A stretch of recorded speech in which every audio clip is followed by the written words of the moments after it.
Napanood ko rin. 19 years. Ngayon, nahihirapan ka ba kung maglakad, tumakbo? Ano, saan ka nahihirapan, sir? Ano siya, sir? Parehas. Lalo pag nakatayo rin na matagal. Yun. Doon na, masakit pa rin.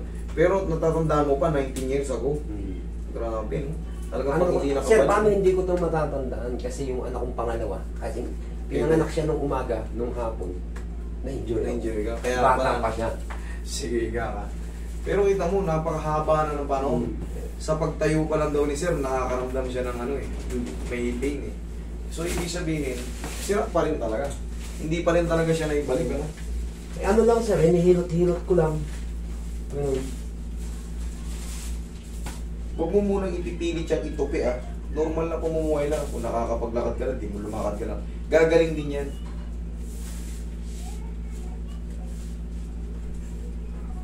Years. Ang tigas na nitong tuhod mo, sir. Sumakit na nga rin yung kaliwa ko, sir. Nakaroon na damay na.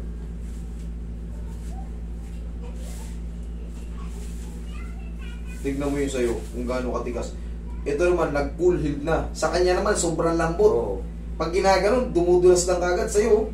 No? Kailangan ko pang pilitin. Ayaw pag gumalaw. Oo. Pero gumagalaw pa. Maganda pa to. Ibig sabihin, hindi pa punong-puno ng arthritis. Sa anak mo, pag ito parang gusto... Kunting tapik lang, parang gusto lumipat sa kabila. May ang laki ng tubig eh. Kaya nga siyempre ito matagal na to, kapit-kapit. Kumbaga matagal din na paayos, pero kailangan ito muna palambot-lambutin ko muna, hindi ito pwede ano. Kumbaga nasanay na to na ano eh, sa loob ng 19 na taon. Sanay na. Ayan o, kita mo kumakayod. Lumalago ito. Ayan. Yan yung mga osteoarthritis na tinatawag. Ito sir, mawawala lang yung pain ito sir, pero hindi na ito yung natutupi ng todo. Sira na yung ano yan, cartilage yan, yung mga meniscus yan, sira na yan. Kaya, basa yan, relax na. Pero asahan mo, hindi na mga ito. Yung pain sa paglalakad, tanggal yun.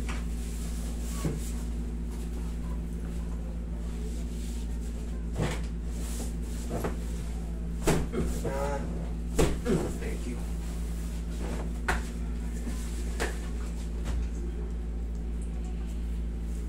Tagal na eh, wala kang ano eh.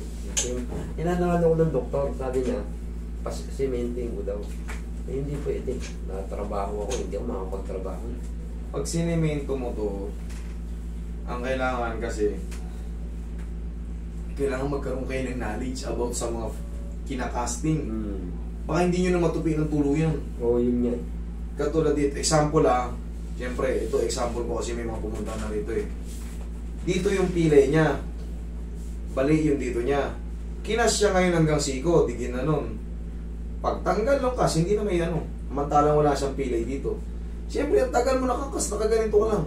Titigas ngayon yung mga litid mo. Hindi mo Hindi ngayon na may mayunag. yun.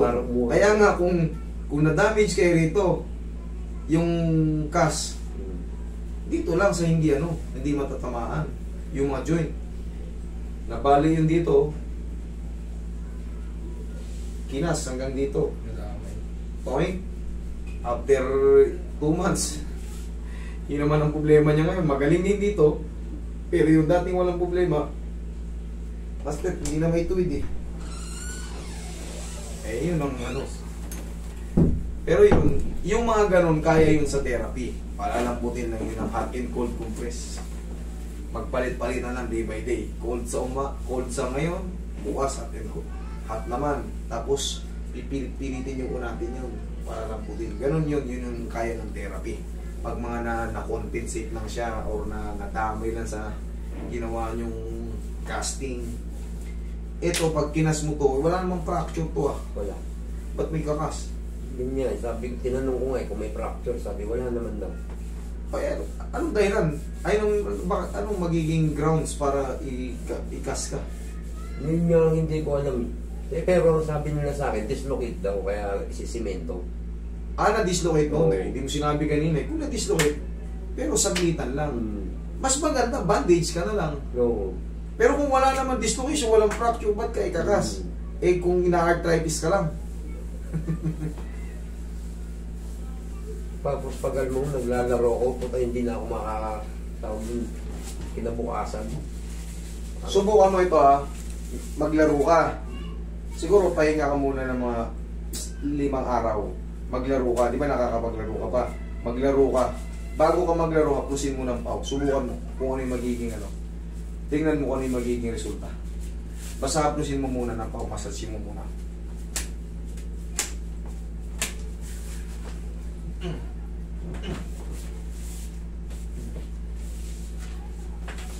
Ang kabila, ganun din ba? Hindi naman. Medyo masakit na. Medyo, ito kasi nag-aalala eh. Oo. Nakakaano na siya eh. Nakakaramdam na siya eh. Matagal ba naman niya eh.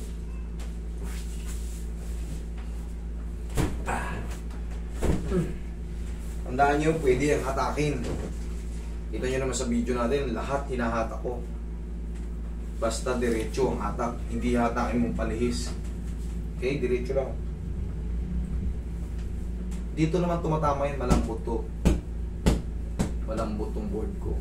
So, baka iniisip nyo, tumatama sa mga sahig o sa ano. Okay lang yan, pare. Lalo yung mga bagong pilay pa. Kung mapapanood nyo yung vlog ko nun na nasa court ako, player ko, ako nag-manager, na ano yung tuhod doon, nalihis. Sahod. Nanginipit sa gitna ko. Sige, iga. Mga ilang minuto, nakalaro ulit eh. Ang bilis lang, basta nandun ako. Swerte nyo kung nandun ako sa ukte. Maagapan ko pa. Nandun sa court. Kasi less ang stress, less din ang magiging problema. Pag matagal naka-twist, siyempre yung mga ligaments, ang tagal niya naiinat, magkakanda punit-punit siya. Minsan pa natataranta tayo, ginaganon pa natin tuhod. Aray! Aray! Hindi nyo alam, ang laki ng idadamage nyo kasi pupuli stretch mo yung tabingi. Pero kung i-straight mo lang, kahit ito, nadidislocate to. Yung iba natataranta, lumihis to. Itutuwid nyo lang yung tuhod nyo. Poy! Magugulat ka, kusang babalik yan. Basta tandaan nyo, pag nadisgrasya, ipilit nyo na ituwid. Pagka kumansong ito, kung may marunong gaganon, tulak mo lang isang pirasong papalpok makaganyan. Oh, sir, tingnan mo. Sige, subukan mo mag-jogging dyan. Magtatatalon takbo dyan. Takbo. Talon. Oh, may masakit ba? Wala. Wala. Okay? Sabi ko nga sa inyo, pagka ganyan, ina-arthritis ka lang, sir, sa dati mong pilay, haplusan mo muna ng pau, ha? Bago ka maglaro. Okay? Ikaw rin. Ito lang.